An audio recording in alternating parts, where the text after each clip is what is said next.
Hi aspirants, ఈరోజు EVS 5th క్లాస్లో మనం చాప్టర్ 10ని చూస్తున్నాం. ఈ చాప్టర్ 10 వచ్చేసి సూర్యుడు గ్రహాలు. ఓకే, ఈ టాపిక్కి లింక్ టాపిక్ మనకి 8th క్లాస్లో ఉంటుంది. అది కూడా మొత్తం గ్రహాలు టాపికే. అందులో మనకి ఈ టాపిక్ గురించి ఇన్ఫర్మేషన్ చాలా క్లారిటీగా ఇచ్చాడు. సో ఇక్కడ మనకి 5th క్లాస్లో ఎంతవరకు ఇచ్చాడో అంతవరకే చూద్దాం. సో ఇక్కడ మనకి బేసిక్ ఇన్ఫర్మేషన్ ఇచ్చాడు. ఏంటి అంటే ఇక్కడ బోర్డు పైన కనబడుతుంది కదా, ఇదంతా మనకేంటి, సౌర కుటుంబం. ఓకే, అసలు సౌర కుటుంబం అంటే ఏంటి?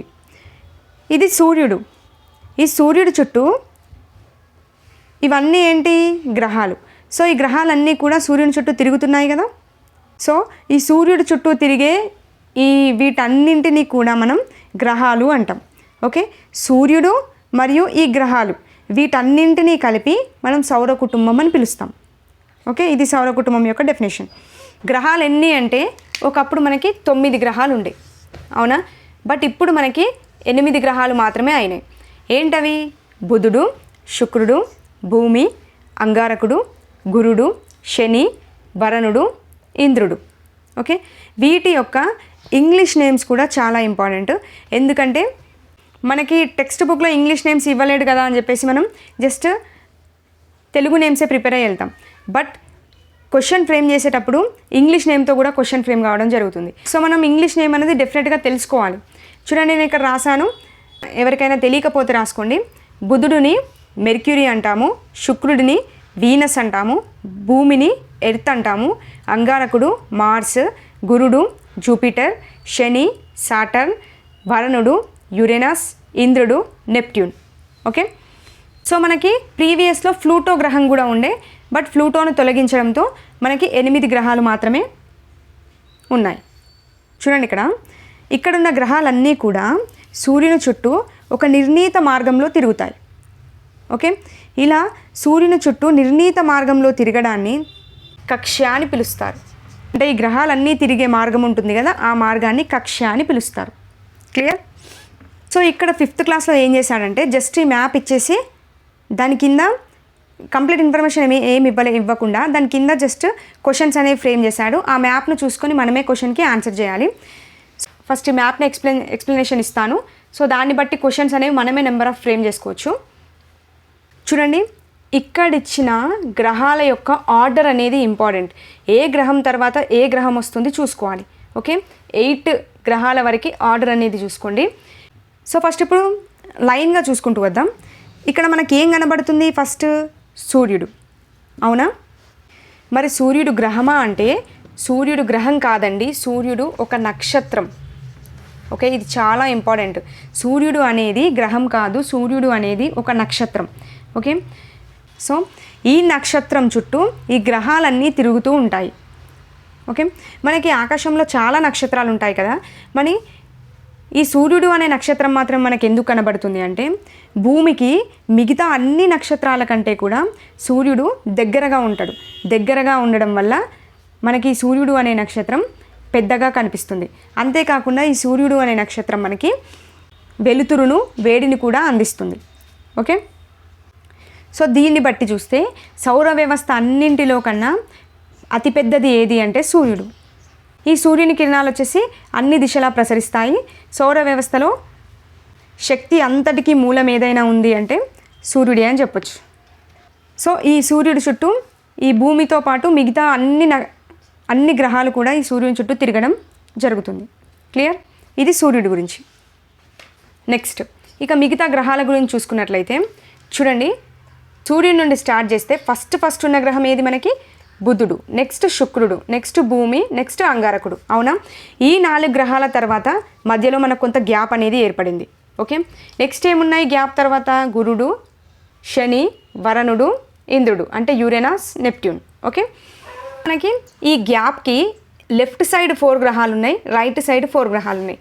ఈ గ్యాప్ ఎందుకు వచ్చింది అంటే ఈ గ్యాప్లో ఏముంటాయి అంటే మనకి ఆస్టరాయిడ్లు అనేవి ఉంటాయి. ఓకే, అసలు ఆస్టరాయిడ్ అంటే ఏంటి అంటే చిన్న చిన్న వస్తువులు ఉంటాయి కదా, ఆ చిన్న చిన్న వస్తువులు శిలలతో ఏర్పడినవే ఆస్టరాయిడ్లు. ఓకే, ఈ ఆస్టరాయిడ్లు అనేవి 4 గ్రహాలను వేరు చేస్తాయి. ఓకే, సో ఇక్కడ ఇంకో పాయింట్ ఏంటి అంటే ఆస్టరాయిడ్లకి ముందున్న గ్రహాలు ఏమేమి ఉన్నాయి? బుధుడు, శుక్రుడు, భూమి, అంగారకుడు. ఈ 4 గ్రహాలని ఏమని పిలుస్తారు అంటే అంతర గ్రహాలు అని పిలుస్తారు. చాలా ఇంపార్టెంట్ ఇది. ఓకే, ఆస్టరాయిడ్లకి ముందున్న గ్రహాలు 4 గ్రహాలని అంతర గ్రహాలు అంటారు. ఆస్టరాయిడ్స్కి తరువాత ఉన్న 4 గ్రహాలు ఉన్నాయి కదా, గురుడు, శని, వరుణుడు, ఇంద్రుడు. ఈ 4 గ్రహాలని బాహ్య గ్రహాలు అని పిలుస్తారు. ఓకే, చాలా ఇంపార్టెంట్. క్లియర్? ఈ అంతర గ్రహాలు ఏంటి, బాహ్య గ్రహాలు ఏంటి అనే దానిపైన ప్రీవియస్ డిఎస్సిలో కూడా పెట్టుబడింది. 8th క్లాస్లో క్లారిటీగా మెన్షన్ చేశాడు, బట్ నేను ఇక్కడే చెప్పేసాను, చూసుకోండి. ఇలా బిట్టే విధంగా ఫ్రేమ్ అవుతుంది అంటే ఈ క్రింది వాటిలో అంతరగ్రహం కానిదేది అని ఇస్తాడు. ఇచ్చేసి బుధుడు, శుక్రుడు, అంగారకుడు, ఇంకోటి బాహ్యగ్రహమైన శని అని ఇస్తాడు. సో మనకు ఆన్సర్ ఏది? శని. అంటే ఈ విధంగా బిట్ అనేది ఫ్రేమ్ అవుతుంది. అందుకే అంతర్గ్రహాలు ఏంటి, బాహ్యగ్రహాలు ఏంటి చూసుకోవాలి. వీటిని వేరు చేసేది మనకి ఆస్ట్రాయిడ్స్. క్లియర్? సో ఇప్పుడు ఇక్కడ బిట్స్ చూడండి. సూర్యుడికి అతి దగ్గరగా ఉన్న గ్రహం ఏది అని అడుగుతారు. సూర్యునికి అతి దగ్గరగా ఉంది ఏంటి? బుధుడు. ఓకే, సూర్యుడికి భూమి వచ్చేసి ఎన్నో గ్రహం అవుతుంది? సూర్యుడికి 1 2 3 అంటే 3rd గ్రహం అవుతుంది. ఓకే, సూర్యుడికి అతి దూరంగా ఉన్న గ్రహం ఏది? మ్యాప్ ప్రకారం ఇంద్రుడు, అంటే నెప్ట్యూన్ అనేది సూర్యుడికి దూరంగా ఉన్న గ్రహం. ఓకే, సూర్యుడి నుండి అతి ఎక్కువ కాంతి శక్తి అనేది ఏ గ్రహంపై పడుతుంది అంటే బుధుడిపై పడుతుంది. ఎందుకంటే సూర్యునికి దగ్గరగా ఉంది కాబట్టి బుధుడిపైనే పడుతుంది. ఓకే, ఈ విధంగా బిట్స్ ఫ్రేమ్ అయితే. నెక్స్ట్, ఈ గ్రహాలన్నీ కూడా మనకి సూర్యుని చుట్టూ తిరుగుతాయి, అవునా? సో సూర్యుడి చుట్టూ తిరగడానికి ఏ గ్రహానికి అతి తక్కువ సమయం పడుతుంది అంటే బుధుడికి అతి తక్కువ సమయం పడుతుంది. ఎందుకంటే సూర్యుడికి దగ్గరగా ఉంది బుధుడే కాబట్టి తిరగడానికి ఎక్కువ సమయం పట్టదు, తొందరగా తిరిగిస్తుంది, అవునా? సో అతి తక్కువ సమయం పట్టేది బుధుడికి. సూర్యుడి చుట్టూ తిరగడానికి ఏ గ్రహానికి అతి ఎక్కువ సమయం పడుతుంది అని అడగొచ్చు. ఏ గ్రహానికి పడుతుంది? లాస్ట్లో ఉన్న ఇంద్రుడు లేదా నెప్ట్యూన్కి అతి ఎక్కువ సమయం పడుతుంది, అవునా? కక్ష అనేది పెద్దగా ఉంది కదా, సో తిరిగే మార్గం అనేది పెద్దగా ఉంది కాబట్టి మనకి ఇంద్రుడికి అతి ఎక్కువ సమయం అనేది పడుతుంది. ఓకే, సో ఇంకో పాయింట్ ఇక్కడ, ఈ గ్రహాలన్నింటిలో కూడా అతిపెద్ద గ్రహం ఏది అంటే గురుడు. ఓకే, అతిపెద్ద గ్రహం వచ్చేసి గురుడు. నెక్స్ట్, భూమికి అటు ఇటు ఉన్న గ్రహాలు ఏవి అంటే శుక్రుడు, అంగారకుడు. ఓకే, ఇది ఒక పాయింట్. నెక్స్ట్ ఇక్కడ ఇంకో పాయింట్ చూడండి. గ్రహాలన్నీ కూడా తన చుట్టూ తాను తిరుగుతాయి, అంతేకాకుండా సూర్యుని చుట్టూ కూడా తిరుగుతాయి, అవునా? సో ఇప్పుడు ఎగ్జాంపుల్ భూమిని తీసుకున్నట్లయితే భూమి తన చుట్టూ తాను తిరుగుతుంది. సో తన చుట్టూ తాను తిరగడాన్ని ఏమని పిలుస్తారు? భూభ్రమణం అని పిలుస్తారు, అవునా? భూమి తన చుట్టూ తాను తిరుగుతూ సూర్యుని చుట్టూ కూడా తిరగడాన్ని భూ పరిభ్రమణం అని పిలుస్తారు.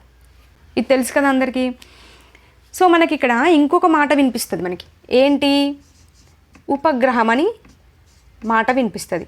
సో అసలు ఉపగ్రహం అంటే ఏంటి అని చూసినట్లయితే, ఇప్పుడు ఇక్కడ గురుడు గ్రహం ఉంది కదా, ఓ గ్రహం ఉంది.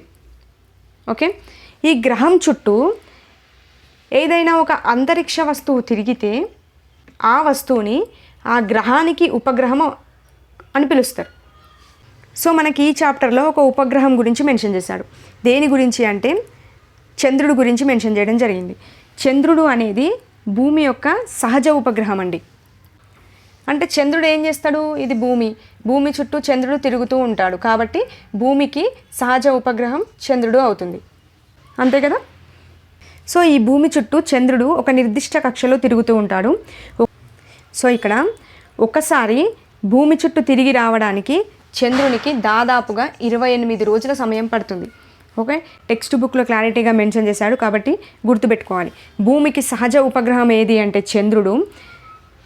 ఈ చంద్రుడు భూమి చుట్టూ తిరగడానికి చంద్రునికి దాదాపుగా 28 రోజుల సమయం పడుతుంది. చంద్రుడికి స్వయం ప్రకాశ శక్తి ఉందా అంటే స్వయం ప్రకాశ శక్తి లేదండి. సో సూర్యుని యొక్క కాంతి అనేది చంద్రునిపై పడి పరావర్తనం చెందుతుంది. అలా పరావర్తనం చెందడం వల్ల మనకి చంద్రుడు కనబడతాడు. ఓకే, సో మనకు తెలిసిందే చంద్రుడు మనకి పౌర్ణమి రోజు మొత్తంగా కనిపిస్తాడు. సో మిగిలిన రోజులు చూసుకున్నట్లయితే చంద్రుడు ఒక్కోసారి ఒక్కోలా కనిపిస్తాడు, ఒకసారి పెద్దగా కనిపిస్తాడు, ఒకసారి చిన్నగా కనిపిస్తాడు. సో అంటే పౌర్ణమి రోజు మనకి చంద్రుడు నిండుగా కనిపిస్తాడు, తర్వాత రోజులు గడుస్తున్న కొద్దీ చంద్రుని ఆకారం అనేది మారుతున్నట్లుగా కనబడుతుంది. ఎందుకు అసలు ఈ విధంగా కనబడుతుంది అంటే దీన్ని ఏమని పిలుస్తారు అంటే చంద్రకళలు అని పిలుస్తారు. ఎందుకు ఈ విధంగా చంద్రుడు మారుతూ ఉంటాడు అంటే, ఈ చంద్రుడు ఉన్నాడు కదా, ఈ చంద్రుని పైన కొన్ని ప్రదేశాలు ఉంటాయి. ఈ ప్రదేశాలు ఎంతో కొంత సూర్యకాంతిని గ్రహిస్తాయి కదా. సో అలా గ్రహించినప్పుడు ఆ సూర్యకాంతిలో ఉండే మార్పుల వల్ల మనకి చంద్రుని ఆకారంలో తేడా అనేది కనబడుతుంది. అంటే చంద్రునిపై ఉండే ప్రదేశాలు గ్రహించే సూర్యకాంతిలో మార్పుల వల్లే మనకి చంద్రుని ఆకారంలో తేడాలు ఉన్నట్లు భూమిపై నుండి చూస్తే మనకు కనబడుతుంది. ఓకే, దీన్నే మనం చంద్రకళలు అని పిలుస్తాం. క్లియర్? ఇక్కడ ఒకసారి చంద్రునికి భూమి చుట్టూ తిరిగి రావడానికి 28 రోజులు పడుతుంది. మరి భూమికి ఒకసారి తన చుట్టూ తాను తిరగడానికి ఎన్ని రోజుల సమయం పడుతుంది? 24 గంటల సమయం పడుతుంది. దీన్నే మనం ఒక రోజుగా పిలుస్తాం. అవునా? సో ప్రతిరోజు మనకి 12 గంటల పగటి సమయం ఉంటుంది, 12 గంటల రాత్రి సమయం ఉంటుంది. ఓకే, అంటే మనకి ఇక్కడ పగలు రాత్రి అనేది ఏర్పడుతుంది. ఏ విధంగా ఏర్పడుతుంది? భూమి తన చుట్టూ తాను తిరగడం వల్ల, అంటే భూభ్రమణం వల్ల మనకి రాత్రి పగలు అనేది ఏర్పడతాయి. ఓకే, ఇది చాలా ఇంపార్టెంట్ పాయింట్, గుర్తుపెట్టుకోండి. సో మనకి ఇక్కడ నేను చెప్పిన పాయింట్స్ అన్నీ గుర్తుపెట్టుకోండి. ఈ టాపిక్ అనేది అర్థమైందని అనుకుంటున్నాను. ఓకే, మనకి 8th క్లాస్ వచ్చినప్పుడు అందులో ఇంకా క్లారిటీగా మెన్షన్ చేయడం జరిగింది కాబట్టి ఇన్ డీటెయిల్ ఇన్ఫర్మేషన్ ఇచ్చాడు. సో మనం అక్కడ ఇన్ఫర్మేషన్ అనేది చూసుకుందాం. ఇక్కడ నేమ్స్ గుర్తుపెట్టుకోండి, దానికి ఉన్న ఇంగ్లీష్ నేమ్స్ కూడా డెఫినెట్గా గుర్తుపెట్టుకోండి. ఓకే, నెక్స్ట్ వీడియోతో మళ్ళీ కలుద్దాం. థ్యాంక్ యూ అండి. Thank you for watching.